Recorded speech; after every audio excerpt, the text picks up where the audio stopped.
In other business developments, now an 11% rise has been recorded in South Africa's consumer credit landscape. According to TransUnion's fourth quarter Industry Insight report, this shows resilience amid the impact of the rising cost of living. It is further indicated that overall growth in the originations across all products was reported. TransUnion CEO Naik speaks to us about this development. Thank you so much for your time. Talk us through the contributing factors this time around. We're looking at non-retail credit, vehicle financing and clothing all seeing growth. Absolutely. I think the market tends to be a lot more buoyant given the activity we saw in quarter four last year. I think what is interesting, though, is that it's a combination of factors. We've had a stubbornly high interest rate being held for quite a few months, and the Reserve Bank has held back on reducing the interest rate, largely coupled to your last speaker talking about the U.S. market and their interest rates as well. What we are seeing, though, is there's a buoyancy specifically in our youth, in our millennials, and in our Gen Z group, where there's a much higher optimism, Tumisang, than any other age group. Almost 80% of these two generational groups are quite optimistic about the next 12 months, and they're quite hopeful that the next 12 months will be really good in terms of their financial health. So even though we've seen buoyancy across the entire growth, some 11%, the majority of the growth have come from our Generation Zs.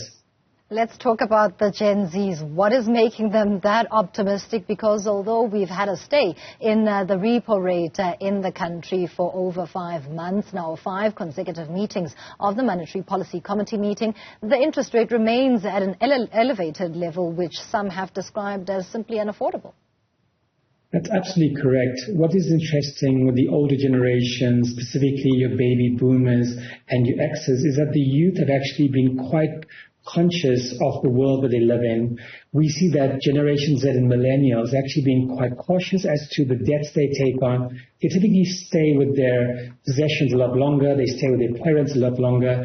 And they've started to think about this new world of how they will thrive in this space. We've even seen the Gen Zs, Tumisang, try to take on home loans.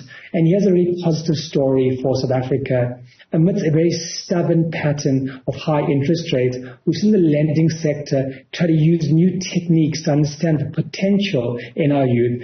And we've seen quite a few growth and extensions of home loans to the younger population. It's not just demand for credit, but we actually see lenders extending credit, including to home loans, to the youth, meaning that the profile that they're coming up with is one that says they're a lot more conscious about having better credit health, they're able to take on debt and to repay it, and they're a lot more conscious about how they make their choices in a very distressed and a constrained economy. That's quite interesting and a bit optimistic, but is it sustainable given that the Gen Z and millennials will ultimately become the pool of the slightly mature economic participant in South Africa facing the current headwinds that we are all going through? Well, absolutely. I think, though, that the youth of today are a lot more educated than they were prior to the pandemic. As TransUnion, we provide credit reports to all active credit users in the country. One of the things we are seeing is a greater focus on understanding our indebtedness to the lenders, right? So what it means practically is that our youth are very conscious about the debts they take on, and they're specifically looking to build homes for themselves. So we've seen a massive growth in the home loan product line for these Gen Z because they recognize they've got to make choices. So as you earlier articulated, not all of the product lines saw growth. The ones that are starting to give them a sure foot into having a livelihood are the ones that are starting to attract growth. It is equally important to say that it isn't all sunshines and daisies in the credit market right now. We did see a massive amount of delinquencies in the home loan sector, and that tells us that amidst a stable but high interest rate, the households, Tumisang, are feeling the strain in other baskets that we compare, whether it is food or vehicle ownership or insurance. Those have gone up amidst low salary increases or no salary increases and a stubbornly high interest rate. Let's talk about those delinquencies. There's an improvement on that side, but sum up what this particular group of an economic participant in South Africa is going through.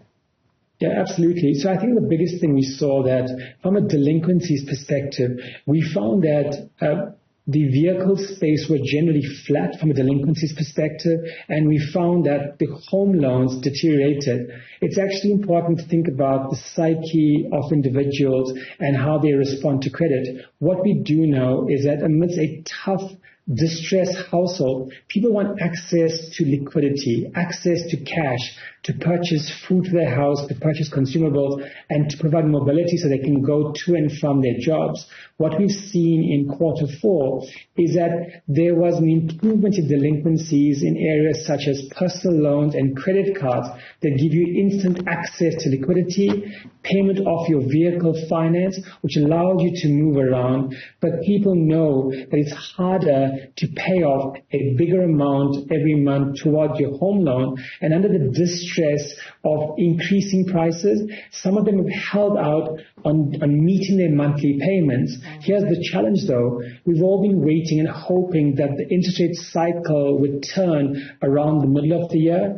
But the data that we hear of from the Reserve Bank and all by all commentators say that this may move as far as the end of 2024. What that means that is a hedge strategy, hoping that things would turn around the middle of the year, may see that people that have home loans that are going to delinquency, and that means practically they haven't paid their accounts in arrears for 3 months or more. They may further perpetuate the indebtedness to the banks and to the lenders, and it's very, very hard to get out of that cycle. So it looks like a bit of a calculated move based on the limited resources that people have right now. So the summary is they're looking to preserve liquidity and hoping that things improve, and if interest rates do go down, they'll be able to afford their higher repayments towards their home loans.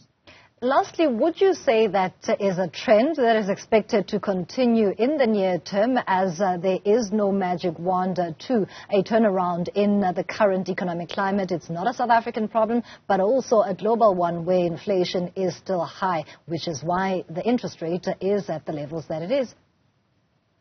I think you're right. I think this will continue for at least another 6 months going into 2025. My view is that lenders will be cautious in extending credit, and they'll ensure that they control the amount of money or the balances being extended out to consumers. What is important, though, is that there are new cohorts of the youth that are entering the working environment that actually are able to take on good credit. Credit is important to create leverage for them to start their livelihoods. And I think the lenders are starting to embrace new techniques, new technologies to allow them to see the potential in people. So while the older generation that are highly indebted, Tumisang, have to make tougher choices, a highly educated consumer that's starting work, to starting to take on credit, if they pace themselves, makes better choices in terms of what do I have versus what I need, and to respect the agreements they get into. And actually, you could find some growth in this newer segment of our population, while we hope that the older population are able to make better choices in focusing on debt repayment as opposed to finding newer, more expensive debt mechanisms to take on. Thank you so much for your insights. That's TransUnion CEO Naik talking to us about their latest report on consumer credit behavior.